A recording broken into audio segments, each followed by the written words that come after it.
नमस्कार, capital TV देख रहे हैं आप। मैं हूं आपके साथ पूजा। कलकत्ता हाईकोर्ट में आईपैक रेड से जुड़े मामले पर आज सुनवाई के दौरान माहौल बेहद तीखा रहा। ईडी की ओर से पेश हुए जनरल एसवी राजू ने अदालत के भीतर ऐसा आरोप लगाया जिसने तृणमूल सरकार की नींद उड़ा दी। एसवी राजू ने साफ शब्दों में कहा, अगर किसी तरह के दस्तावेज या रिकॉर्ड गायब हुए हैं तो उसकी जिम्मेदारी ईडी की नहीं बल्कि खुद ममता बनर्जी की है। ईडी का दावा है कि ममता बनर्जी अपने साथ कुछ फाइलें लेकर गई और ये कार्रवाई कानून के दायरे से बाहर है। यानी सवाल अब सिर्फ रेड का नहीं है, सवाल है रिकॉर्ड छुपाने का, सबूतों से छेड़छाड़ का और सत्ता के दुरुपयोग का। सुनवाई के दौरान हाईकोर्ट ने भी अहम टिप्पणी करते हुए कहा कि ये मामला पहले से ही सुप्रीम कोर्ट में लंबित है और वहां जल्द सुनवाई संभव है। इसी आधार पर ईडी के वकील ने हाईकोर्ट से आज की सुनवाई टालने की मांग रखी, लेकिन बंगाल सरकार के वकील ने इस मांग का कड़ा विरोध किया। मानो सरकार किसी भी सूरत में वक्त नहीं खरीदना चाहती या शायद डर वक्त के सामने बेनकाब हो जाने का है। दिन भर चली इस तीखी बहस के बाद अब तस्वीर साफ होती दिखाई दे रही है। दरअसल खबर यह है कि कल सुप्रीम कोर्ट में आईपैक रेड मामले पर सुनवाई होगी। तो आज हाईकोर्ट में क्या कुछ हुआ और कल सुप्रीम कोर्ट में क्या होगा, आज इसे जरा समझते हैं। और चर्चा के लिए मेरे साथ स्टूडियो में मौजूद हैं कैपिटल टीवी के editor in chief doctor Manish Kumar. Doctor साहब, बहुत बहुत स्वागत है आपका। धन्यवाद। आज हाईकोर्ट में क्या कुछ हुआ और कल सुप्रीम कोर्ट में क्या कुछ हो सकता है? देखिए, आज हाईकोर्ट में दो चीजें हुई। एक, तय हो गया कि ये जो फाइल्स जिसकी चर्चा ममता बनर्जी कर रही थी कि हमारा डाटा ले लिया, हमारा चुनाव की रणनीति को ले लिया, हमारा आईपैक का बहुत सेंसिटिव डॉक्यूमेंट था, चुनाव जीतने के लिए ईडी का रेड कराया गया।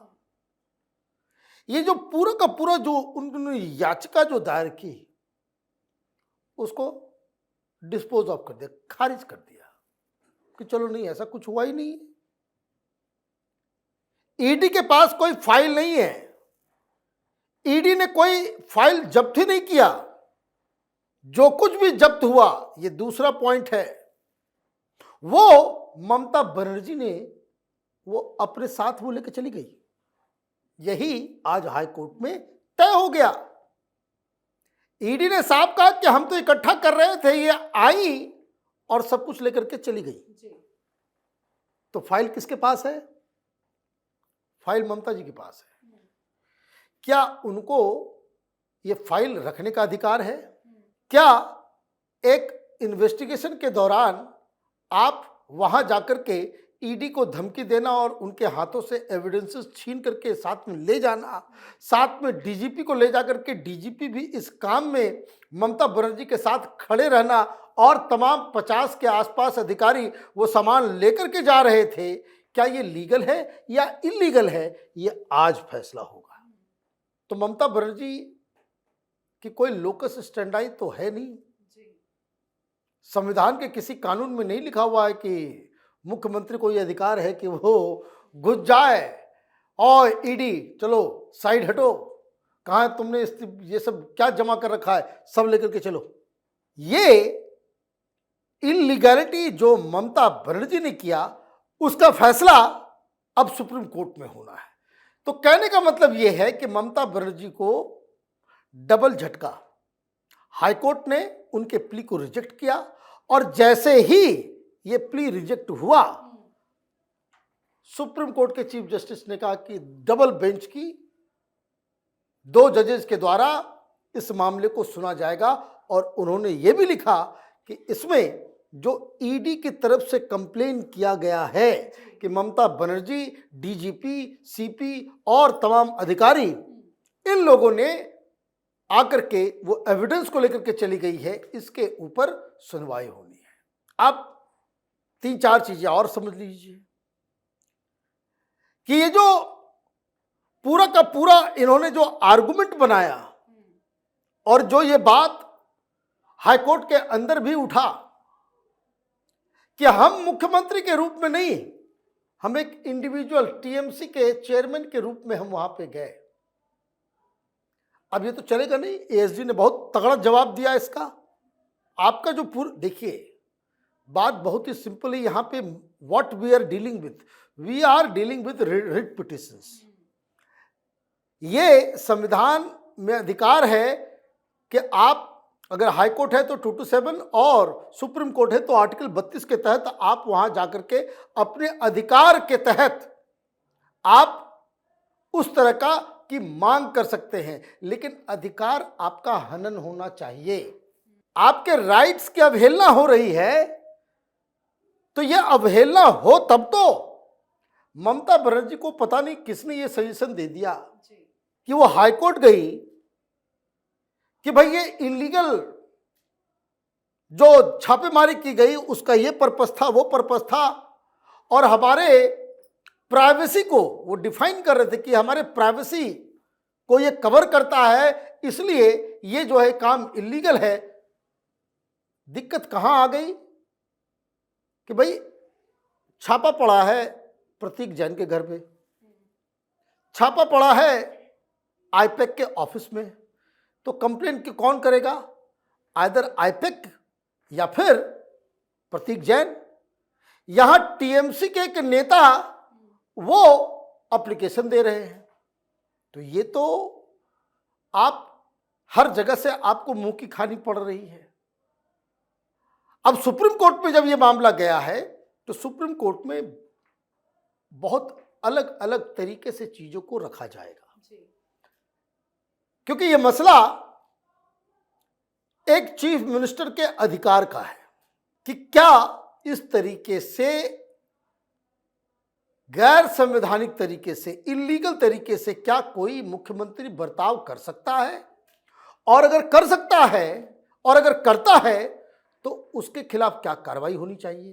तो एक तो वो मसला है। दूसरा मसला ये है कि क्या ईडी आइंदे से मुख्यमंत्री के पास जाकर के आरती उतार लगे कि भैया आना इधर मत, डीजीपी को बोलकर क्या ये आना इधर मत। क्या सेंट्रल एजेंसियां राज्य के अंदर जाएंगी और अगर उनके साथ इस तरह का बर्ताव होता है तो फिर क्या उसका लीगल रेमिफिकेशन है? कैसे आप इस तरह के सेंट्रल एजेंसीज को जो है आप प्रोटेक्ट करने की कोई व्यवस्था तो दिख नहीं रही है। भैया आप ये समझिए, 4 चांटा भी मार दिया होता ईडी के अधिकारियों को तो यही केस मुकदमा चल रहा होता ना। अब कोर्ट में जाएगा, फैसला होगा, उसके लिए कोई फ्रेमवर्क तो नहीं है, उसके लिए कोई फ्रेमवर्क नहीं है। ये लोग 4 लोग गए थे, ये लोग पुलिस वाले सब घुस गए, बाद में एसओएस कॉल किया तो फिर मालूम चला कि सेंट्रल फोर्स जो है बाद में आया। तो क्या हर जगह सेंट्रल फोर्स लेकर के जाना पड़ेगा? क्या करना पड़ेगा? ये बड़े सवाल हैं और ये ऐसे अनकंफर्टेबल सवाल हैं जिससे ममता बनर्जी बचना चाह रही थी, इसलिए वो सामने नहीं आई। एएसजी बार बार कहते रहे कि भाई इसमें ममता बनर्जी को, आपका जो पिटीशन है उसमें ममता बनर्जी फाइल लेकर के गई है ना, तो ममता बनर्जी को आप इसमें एक पार्टी बनाओ। वो आपने किया नहीं। लेकिन ईडी की तरफ से जो बातें कही जा रही है वो बहुत ही गंभीर है। ममता बनर्जी अपने इस पिटीशन में भी वो इलेक्शन कमीशन और पता नहीं क्या क्या एसआईआर वगैरह भी उसमें घुसेड़ रही हैं। इसका मतलब बहुत ही कोहेरेंट लॉजिक वो नहीं दे पा रही हैं। मामला फिर से वो लेकर के गई हैं, चिट्ठी लिख रही हैं ईडी से भी। तो ममता बनर्जी की एक आदत सी हो गई है, प्रधानमंत्री से झगड़ा करो, गृह मंत्री से झगड़ा करो, हाई कोर्ट में झगड़ा करो, सुप्रीम कोर्ट में झगड़ा करो, सीबीआई से झगड़ा करो, ईडी से झगड़ा करो, इलेक्शन कमीशन से झगड़ा करो।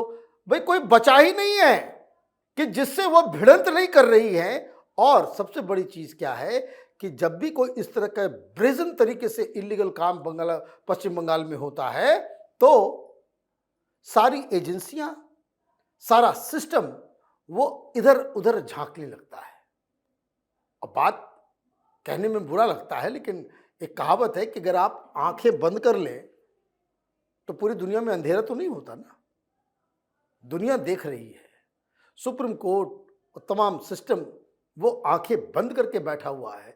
इस ब्रेजन इलीगल गतिविधि, कार्रवाई, ये कांड जो ममता बनर्जी ने किया है उसके ऊपर एक सख्त फैसला आए, यही उम्मीद करनी चाहिए। जी, बहुत बहुत धन्यवाद सर बातचीत के लिए। धन्यवाद। तो आज देखिए बहस हाईकोर्ट में हुई, कल सुप्रीम कोर्ट में सुनवाई होगी। मामले की सुनवाई करेंगे जस्टिस पीके मिश्रा और जस्टिस विपुल पंचोली की बेंच। सवाल अब सीधे सुप्रीम कोर्ट में है कि क्या मुख्यमंत्री ने जांच में बाधा डाली? क्या सरकारी रिकॉर्ड को अपने साथ ले जाना सत्ता का दुरुपयोग नहीं है?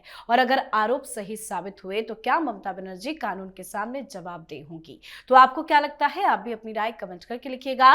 देखते रहिए कैपिटल टीवी। नमस्कार।